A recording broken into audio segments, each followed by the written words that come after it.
Official YouTube channel Shrikant sir classes में आपका बहुत बहुत स्वागत है। आज हम आपको सजीव में इंद्रियों के बारे में बताने वाले हैं और इंद्रियों के कार्य और भी बहुत कुछ इस वीडियो के अंतर्गत ऐसा रहेगा जो आपके सीटीईटी, यूपीटीईटी और एमपीटीईटी में आपके काम आएगा। सजीवों में इंद्रियां।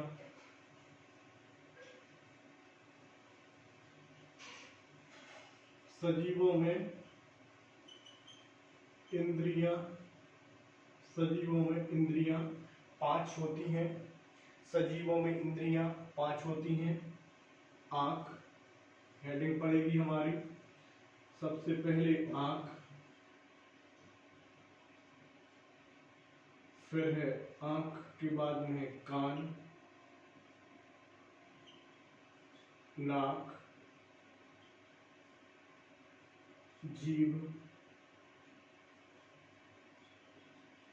और त्वचा। त्वचा हमें इन सब से ज्ञान की प्राप्ति होती है। आंख देखने से,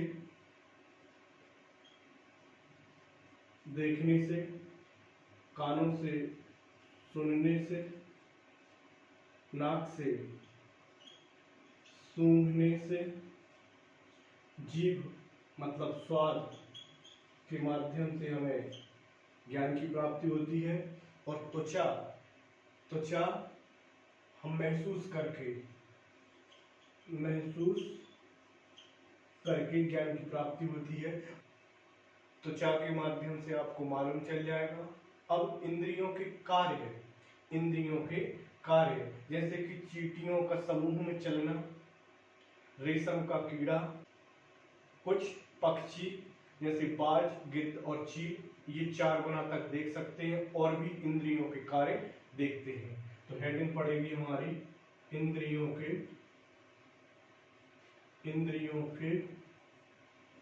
कार्य।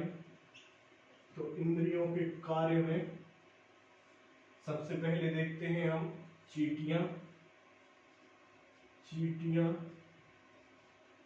समूह में रहती हैं। तो चींटियां समूह में किस प्रकार से रहती हैं, तो ये इनके द्वारा एक बनाई गई गंध होती है, उसके पहचान से ये लाइन बाय लाइन चलती जाती है, मतलब एक के पीछे एक चलती जाती हैं। गंध के द्वारा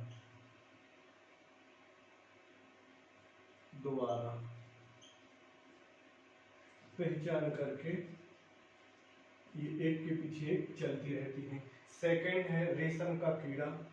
रेशम का कीड़ा भी जैसे ये देखा है, सेकंड नंबर पे हम देख लें रेशम का कीड़ा। तो रेशम का कीड़ा भी एक विशेष प्रकार की गंध पहचान के लिए रहती है और कीड़े मकोड़े चलते रहते हैं। कीड़े मकोड़े चलते रहते हैं एक विशेष पहचान की गंध के कारण। गंध की पहचान के माध्यम से चलते रहते हैं। अब देखते हैं कुछ पक्षी 4 गुना देख सकते हैं। ये वाला जो क्वेश्चन है ये सीटीईटी में पूछा गया था कि कुछ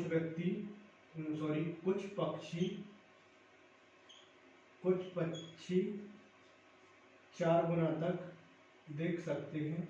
तो सबसे पहले चील, बाज और गिद्ध। चील, बाज और गिद्ध ये ऐसे हैं जो अपनी सामान्य जो इनकी देखने की शक्ति होती है, देखने की क्षमता कैपेसिटी होती है, जो इनकी देखने की कैपेसिटी होती है, यह अपनी कैपेसिटी से 4 गुना ज्यादा देख सकते हैं। 4 गुना ज्यादा देख सकते हैं।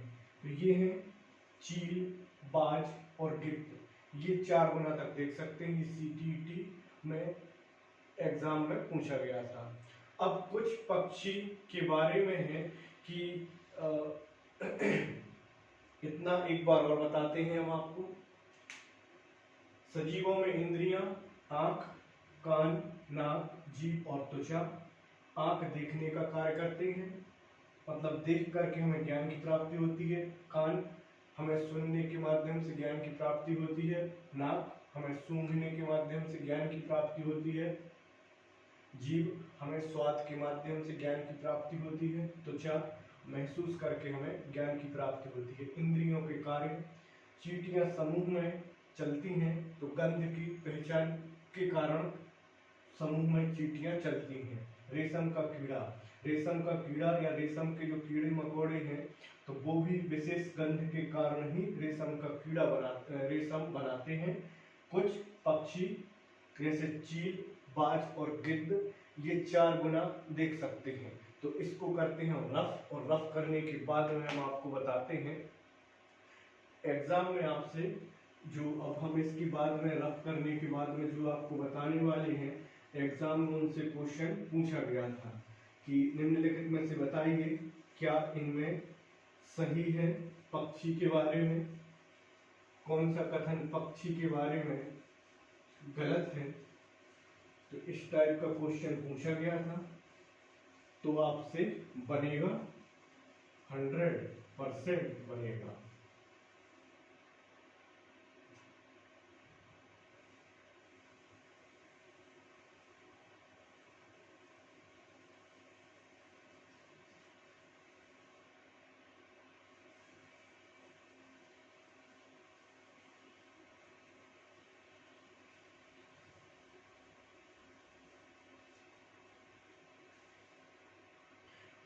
CTET में इसके पहले वाले एग्जाम में पूछा गया था, जो हम आपको यहाँ पे क्वेश्चन लिख रहे हैं सेम इसी टाइप से पूछा गया था कि पक्षी के बारे में क्या सही है। तो 4 कथन लिखे हुए थे, तो वो हम आपके सामने कथन लिखते हैं और पक्षी के बारे में क्या सही है या कौन सा कथन गलत है, ये CTET में पूछा गया था। तो हम आपके सामने लिखते हैं कि एक ही वक्त में अलग अलग चीजों को देख लेते हैं पक्षी, एक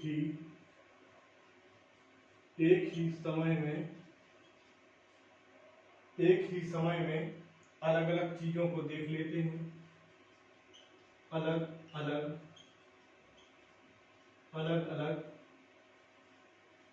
चीजों को देख लेते हैं, एक कथन।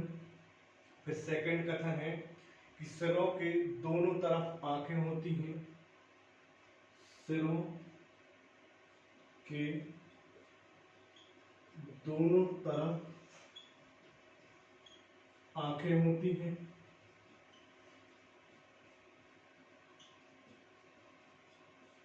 तीसरा कथन कहा गया था आंखों की पुतली घूम नहीं सकती, आंखों की पुतली घूम नहीं सकती, घूम नहीं सकती। फिर है लास्ट कथन है अपनी गर्दन को घुमाकर अपने आसपास देख सकते हैं, अपनी गर्दन को घुमाकर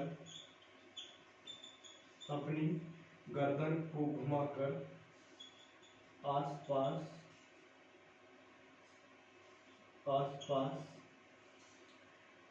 देख सकते हैं या आसपास देखते हैं। तो ये कथन पूछा गया था कि निम्नलिखित में से बताइए कौन सा कथन पक्षी से संबंधित नहीं है या पक्षी के बारे में गलत है।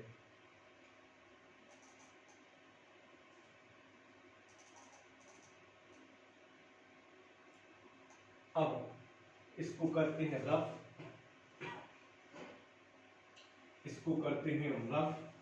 और रफ करने के बाद में बताते हैं कि सांप के बारे में देखते हैं कि कौन सा कथन गलत है,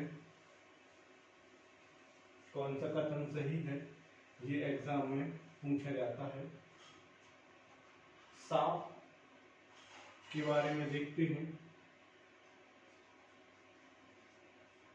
सांप के बारे में देखते हैं कौन सा कथन आपको याद करना है जिससे कि पेपर आपका निकल जाए। तो ये सुन नहीं सकते परंतु जमीन में हुए कंपन को महसूस कर सकते हैं। ये दो कथन हैं इनके लिए बहुत ही महत्वपूर्ण। दो कथन है बहुत ही महत्वपूर्ण कि सुन नहीं सकते परंतु जमीन पर हुए कंपन को महसूस कर सकते हैं। जमीन में हुए कंपन को महसूस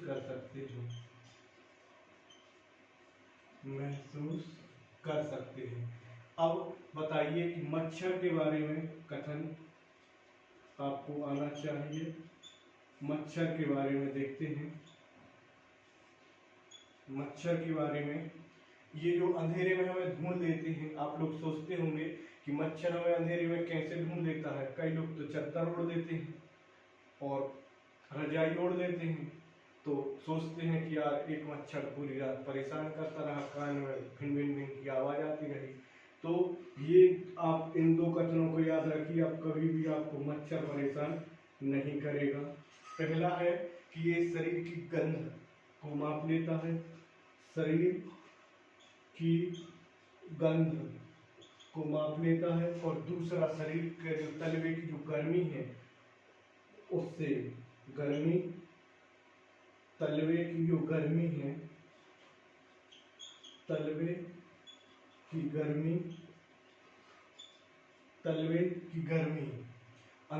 ये शरीर की गंध से और तलवे की गर्मी से ये अंधेरे में भी ढूंढ लेता है। मच्छर अंधेरे में भी ढूंढ लेता है।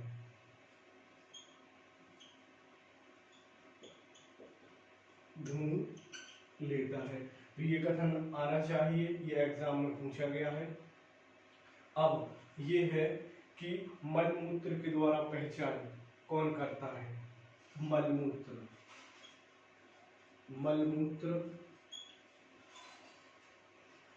मलमूत्र के द्वारा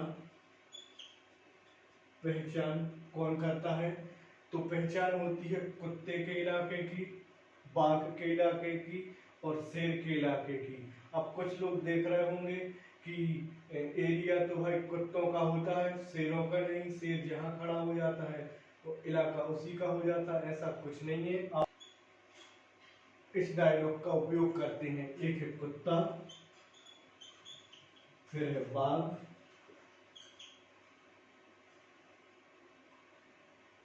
एक है कुत्ता, फिर है बाघ और फिर है शेर।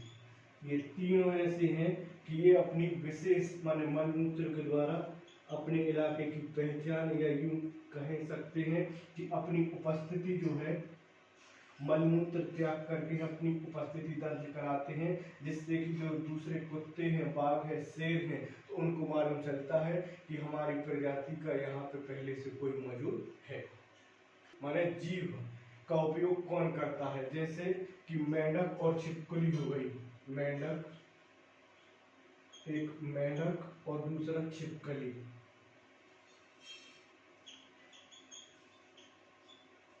एक मेंढक और दूसरा छिपकली, ये दोनों ऐसे हैं जो शिकार करने के लिए जीभ का उपयोग करते हैं। शिकार करने के लिए जीभ का उपयोग करते हैं।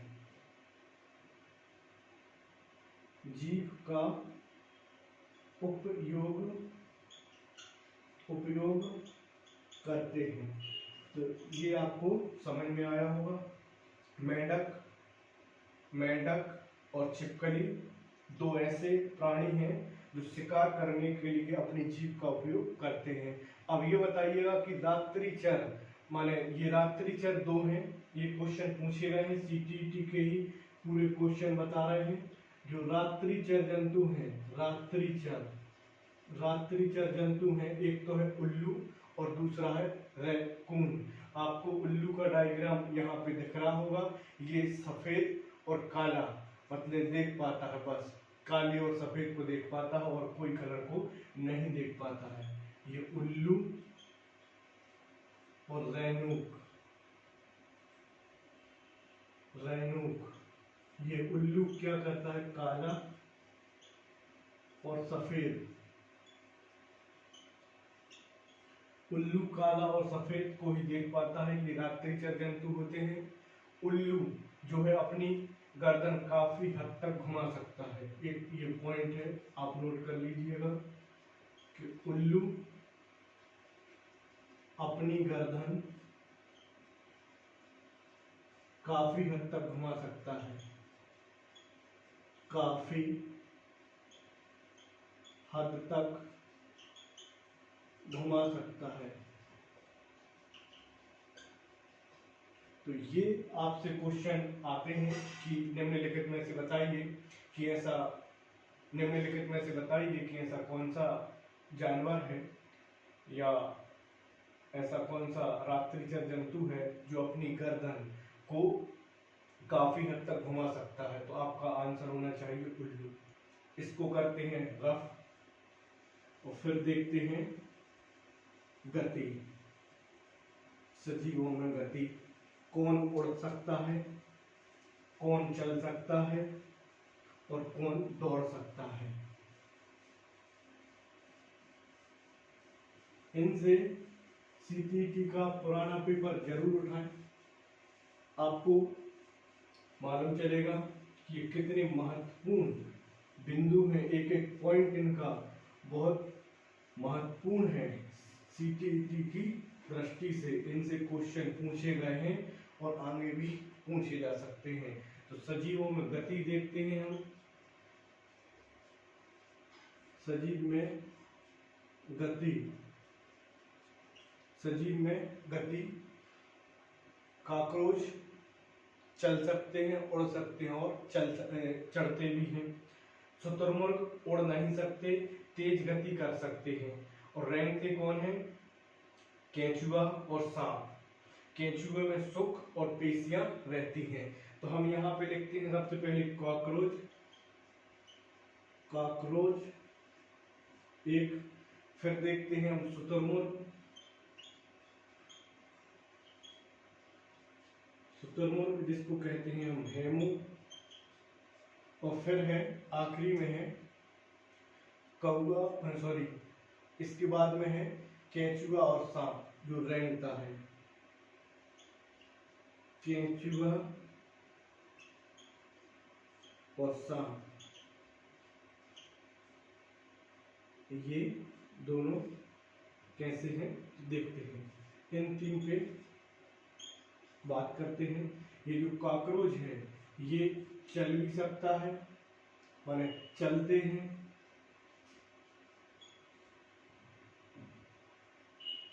उड़ते हैं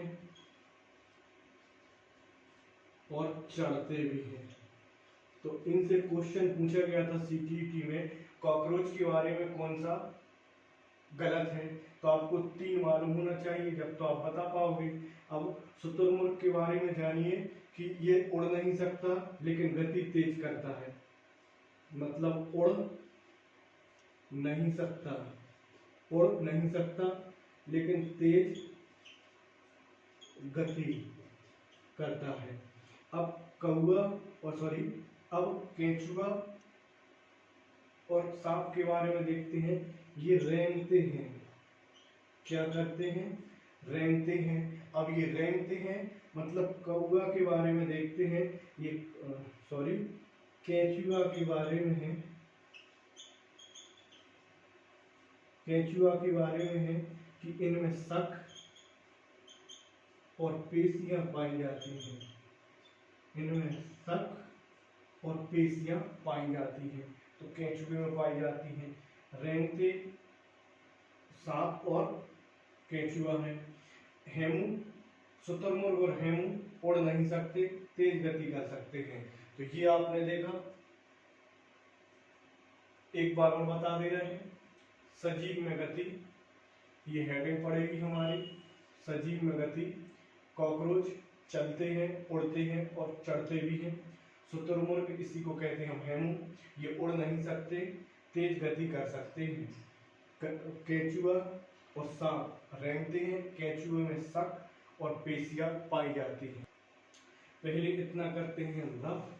तो आई होप आपको ये समझ में आए होंगे और ये कहीं ना कहीं सीटीईटी के फेवरेट क्वेश्चन है। सीटीईटी के फेवरेट क्वेश्चन है जो हमसे पहले पढ़ा हुआ है ऑफलाइन क्लास में, उनको मालूम है कि सीटीईटी में पूछा गया था या नहीं। तो अब देखते हैं सजीवों में प्रजनन।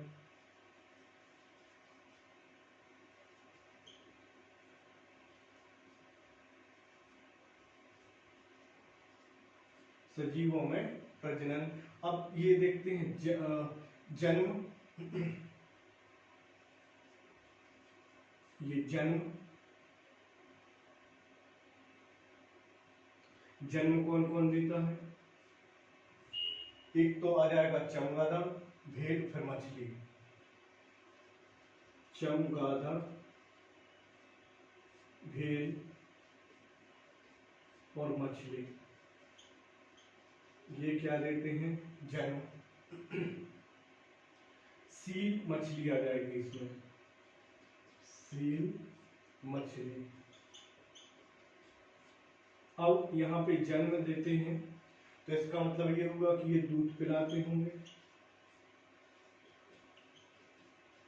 दूध पिलाते हैं, ये स्तनधारी के अंतर्गत आएंगे, स्तनधारी के अंतर्गत आएंगे।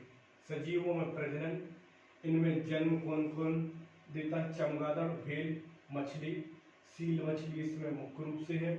दूध पिलाते हैं अपने बच्चों को, तो स्तनधारी इसके अंतर्गत आते हैं। अब आते हैं जरायुज। क्या? जरायुज। जरायुज, अब बताइए जरायुज कौन कहलाते हैं? तो जरायुज मतलब इनके शरीर पर बाल होते हैं और कान दिखाई देते हैं। इनकी एक पहचान बता रहे हैं, शरीर पर बाल रहते हैं और इनके शरीर पर कान आपको स्पष्ट रूप से दिखाई मिलेंगे, स्पष्ट रूप से दिखाई पड़ेंगे। कान स्पष्ट रूप से हमें दिखाई देंगे। इनमें बाल पाए जाएंगे, कान पाए जाएंगे। जैसे कि आपको मालूम है मनुष्य, फिर है कुत्ता, गाय, शेर, बिल्ली, और भी आप लगा सकते हो, हाथी, और भी जो आपको समझ में आया। हमने आपको विशेष पहचान बता दी कि जरायुज मतलब शरीर पर बाल पाए जाएंगे, शरीर पर कान पाए जाएंगे। उनके शरीर पर कान होते हैं, बाल भी होते हैं, जैसे कि मनुष्य, कुत्ता, गाय, शेर और बिल्ली और हाथी। यहाँ पर देखते हैं हम अंड प्रजक। यहाँ पर देखते हैं अंड प्रजक, अंड प्रजक। अंड प्रजक में ना तो इनमें कान पाए जाएंगे और ना बाल पाए जाएंगे इनके शरीर पर, ना तो इनके शरीर पे कान पाए जाएंगे और ना इनके शरीर पे बाल पाए जाएंगे। तो अब आप कहोगे कि इनमें एग्जाम्पल कौन कौन से आएंगे? तो इनमें एग्जाम्पल लिखिए, पक्षी हो गए, पूरे पक्षी वर्ग शामिल है, मेंढक शामिल है, बतख शामिल है और मछली शामिल है। तो कौन कौन से शामिल हैं इनमें देखते हैं। इनमें देखते हैं अंड प्रजक में ना तो कान रहते हैं और ना ही बाल रहते हैं। तो अब इनकी एग्जाम्पल आपको बता दें, तो इनकी एग्जाम्पल में पक्षी, पूरा पक्षी वर्ग, फिर है मेंढक, फिर है मछली और मछली के बाद में आती है बतख। बत्तख।